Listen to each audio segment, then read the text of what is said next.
From our Chicago studios, this is the Muslim News on Muslim Network TV. Assalamu alaikum, I'm Samana Siddiqui. Our top story tonight. Hajj will be in June this year, but American Muslims seeking to make the pilgrimage are still waiting for information from Saudi Arabia to apply. The country has not released the price of packages being offered to Western Hajj pilgrims.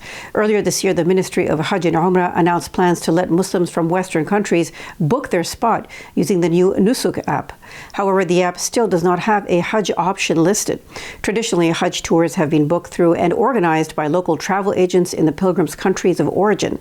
But under the updated system, local Saudi travel agencies pre-approved by the ministry will manage the pilgrimage. There is no guarantee they will be providing the same tailored experience for Western pilgrims.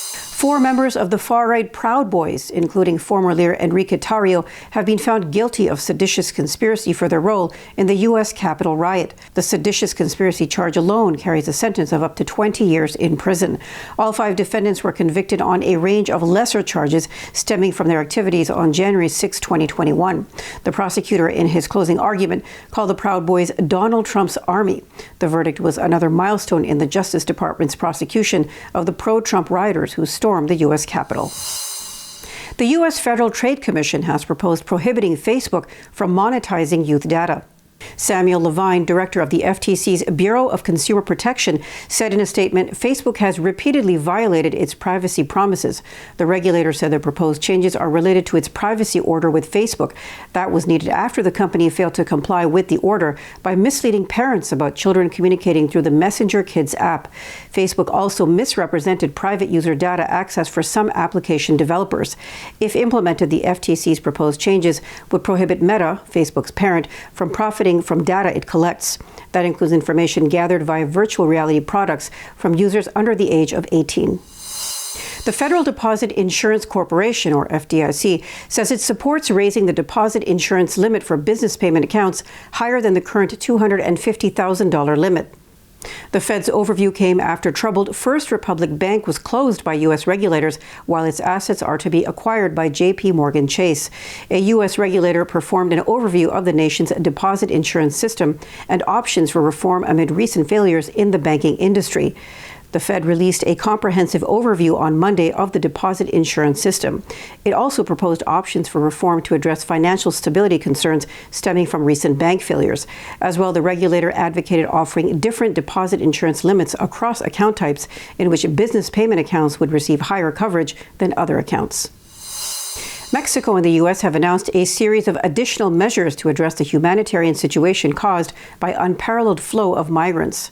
The statement this week came after Mexican President Andrés Manuel López Obrador met with White House Homeland Security Advisor Elizabeth Sherwood Randall. They met in Mexico City to discuss border security and migration in the region. Both agreed to step up actions with the U.S. to combat human traffickers and smugglers. The U.S. and Mexico also agreed to continue to enhance their efforts in Central America to address the root causes of migration. Mexico has agreed to continue accepting migrants returned by the U.S. amid recent controversies, such as a fire at a migrant detention facility where 40 migrants died. U.S. Surgeon General Dr. Vivek Murthy says widespread loneliness that he found in the nation increases the risk of premature death by nearly 30%. He likened it to smoking a dozen cigarettes daily, noting that about 50% of U.S. adults say they've experienced loneliness, according to a report by his office.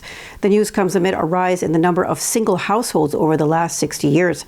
Voice of America also reports that Americans have become less engaged with worship houses, community organizations, and even their own family members.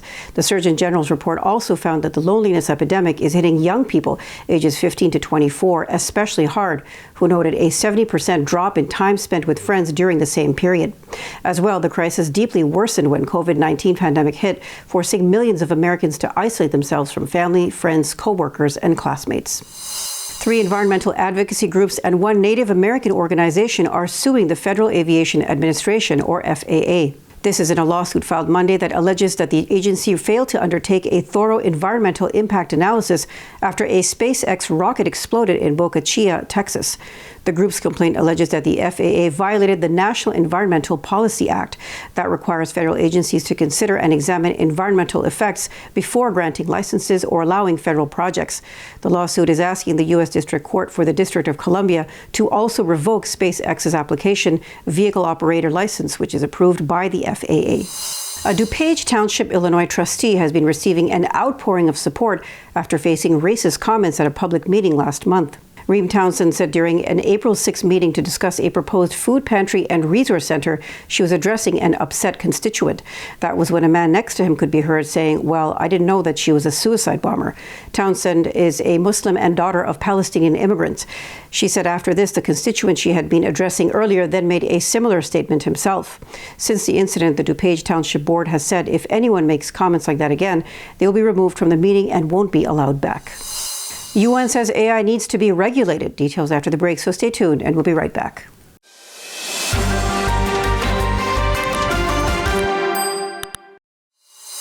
Welcome back. The UN has said that artificial intelligence needs to be monitored and regulated as it expressed concern about abuse.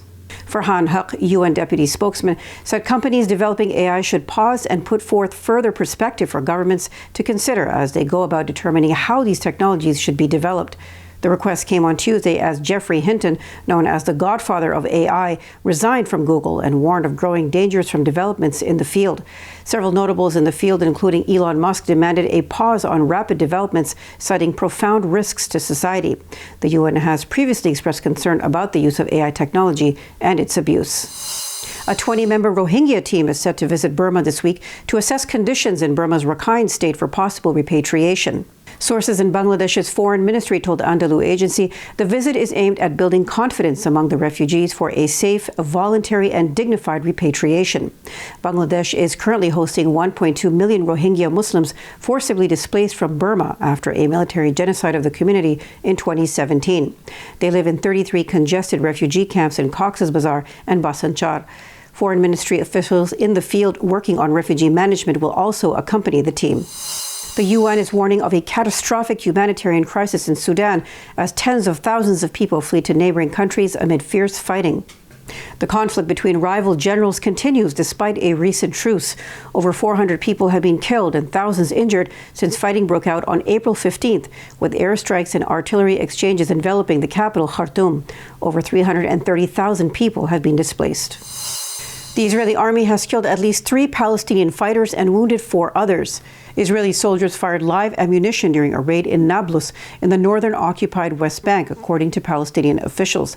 The Israeli army said in a statement that the men were behind an attack on April 7th north of Jericho that killed 2.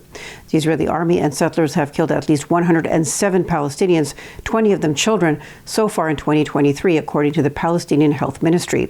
At least 19 Israelis, 1 Ukrainian and 1 Italian have been killed over the same period, according to an AFP tally. India has dropped 11 points in media freedom since last year, ranking lower than Somalia and Colombia. That's according to Reporters Without Borders, which has issued its 2023 ranking of media freedom in 180 countries. Even Taliban-led Afghanistan fared better at 152. The Indian media is facing serious threats by the ruling BJP-RSS government. Back in February, the government launched an income tax raid on the BBC's office in New Delhi and Mumbai. This was amid outcry by Prime Minister Narendra Modi and his supporters over the media outlet's documentary India, The Modi Question.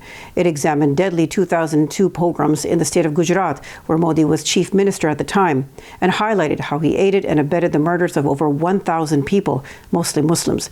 Human rights watchdog Amnesty International says Indian authorities are increasingly imposing unlawful and politically motivated restrictions on freedom of expression and assembly.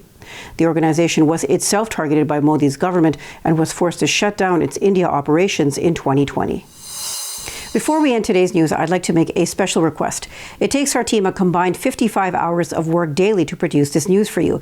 It is news with a unique perspective, and you will find it only here.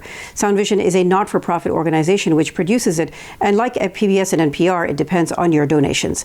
Please visit MuslimNetwork.tv to donate now, or click on the link below to donate. Thank you.